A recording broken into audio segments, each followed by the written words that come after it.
Hey everybody, it is Barb Techel. So this is the Animal Oracle Guidance reading for the month of November of 2024. It's also, as I'm recording this video, it's just a few short days away from the new moon in Scorpio.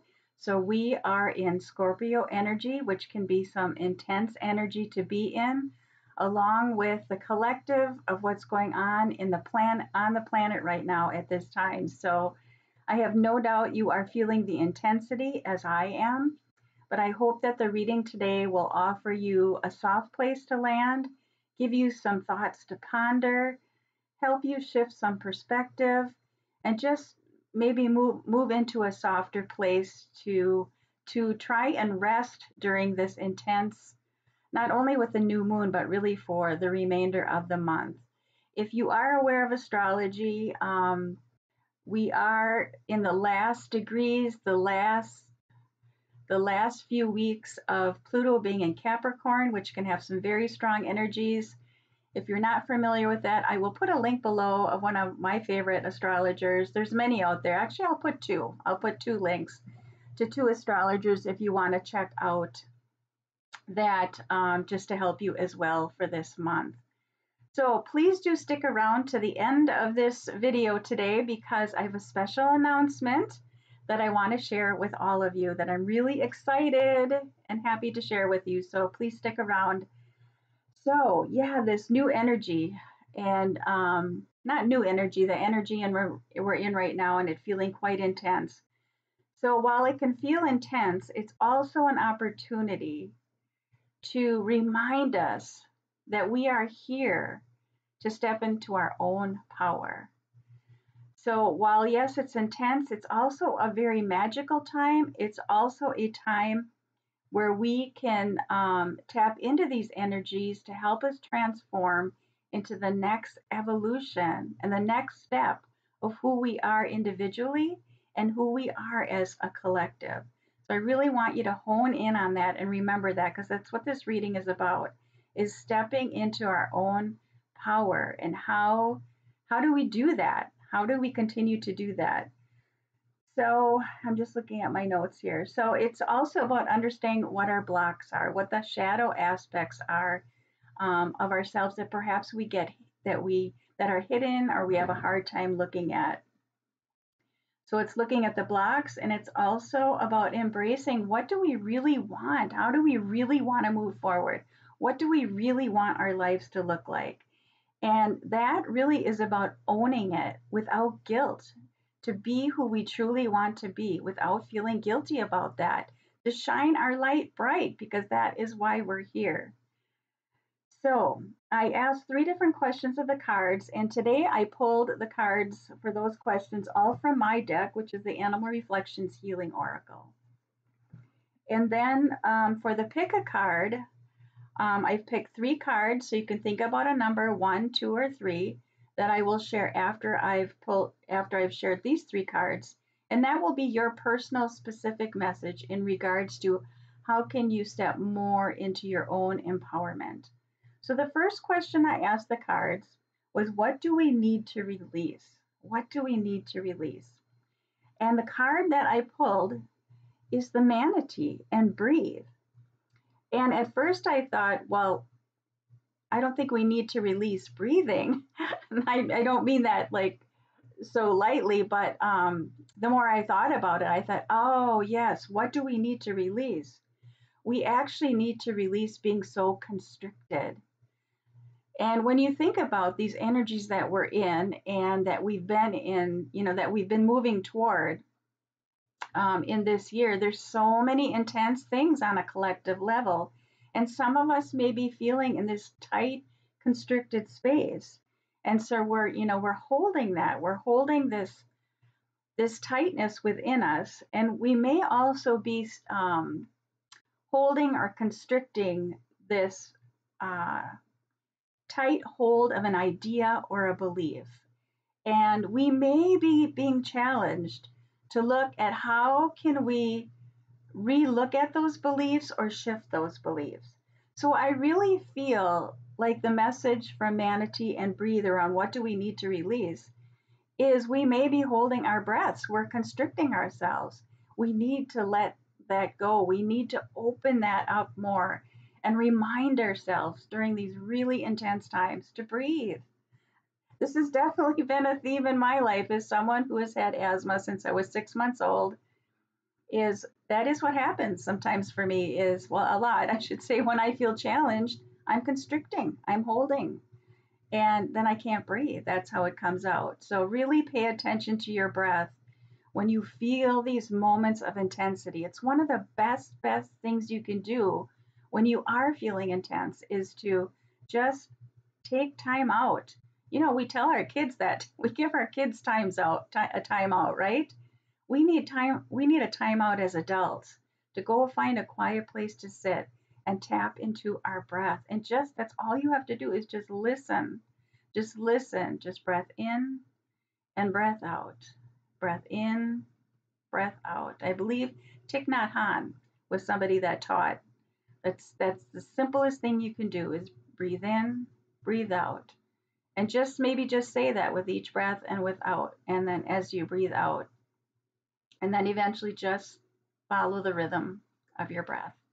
And just saying it like that, I can feel like how I came down a notch also in settling into that. So the next question I asked is how do we embrace the shadow aspects of ourselves? Because really, the shadow aspects, those things we keep hidden or we feel shame about, or we're scared to maybe acknowledge about ourselves, they're really gifts. They're really gifts. And if we can see them in this way, we can really shift to more kind and loving aspect way of looking at ourselves. So the card I pulled is Tiger and Devotion. And I really love this card for that question too. How do we embrace shadow aspects of ourselves? It really is staying devoted to who we are and loving all aspects of who we are. And I just love Tiger because Tiger is such a strong presence. I mean, when you see Tiger, I mean, the only place we're really going to see Tiger, I suppose, is in a zoo or a sanctuary. We're really not going to come in contact with them out in the wild. Um, but when you see Tiger, just seeing an image of a tiger, just their stance is so strong and they just know who they are. They just stand there and their presence is so big. Their energy is so big and so strong. And they're really devoted to being a tiger. So how do we embrace shadow aspects of ourselves is first embracing those. Just there's no right or wrong or bad or good. You know, shadow aspects are a part of life and own those. And then staying devoted to yourself to looking for the gifts within those shadow aspects. They're there for a reason. You know, some of those have protected us. You know, they've kept us safe. And just look for the gifts and all that and stay devoted to it. All right. So the other question I looked at is what do we need? Oh, what do we need to come into more love? What do we each need and on a collective to come into more love? Really love this card too. It is Hedgehog and Mothering. And it does reflect on this card in regards to Tiger and Devotion about staying devoted to ourselves, staying devoted to what we need to heal within ourselves, because sometimes that can be really hard. It can feel very challenging. And Hedgehog and Mothering is really about loving and nurturing all aspects of ourselves. It's about being comfortable in living an inner experience so then our outer experience reflects a more calm and joyful place that we really all want to be in, that we all want to see the world reflected in that way, right? So this starts with each one of us, which I've said before many times during my readings, that it is about loving all aspects of ourselves and acknowledging those parts in us that have felt betrayed, that feel scared, that were protecting us for a good reason. But how do we come into more love is by loving ourselves. That's what we're here to do. Just think about that. So many of us could probably make 2 pages of a list worth 2 pages with lists of things of what we don't like about ourselves. But we have to change that. We have to shift that because that's being reflected in the world. Our wounds and our trauma is being reflected on a bigger scale. So, how do we shift? How do we come more into love? Is by loving ourselves. All right. So, for the cards, for your specific message for how do we step more into our own empowerment? So if you picked card number 1, I'll go in order today. If you picked card number 1, your message for is how do you step more into your own empowered is message in a bottle. And I really feel that this speaks to the clues that the world offers you, the clues and signs that are around you, the symbols that are around you. Just start paying more attention to that, especially when you're feeling challenged. What is being reflected to you in your own environment, the people you come across, maybe things on the bigger stage, what things that are upsetting you that you can look at, well, where is that within me? And just look for these really subtle clues, message in a bottle. Sometimes you have to really work to get that message. And it's not always going to come right away. I know in my own experience, working with my own shadow aspects of myself, sometimes it takes a while. But be kind to yourself and be compassionate to yourself as you're doing this inner work. So if you pick number 2, the card is a change in the wind. How do you continue to step into your own empowerment? Well, a change in the wind, I believe that this card is helping you to see that, yes, when you do start to take those steps, there will be changes.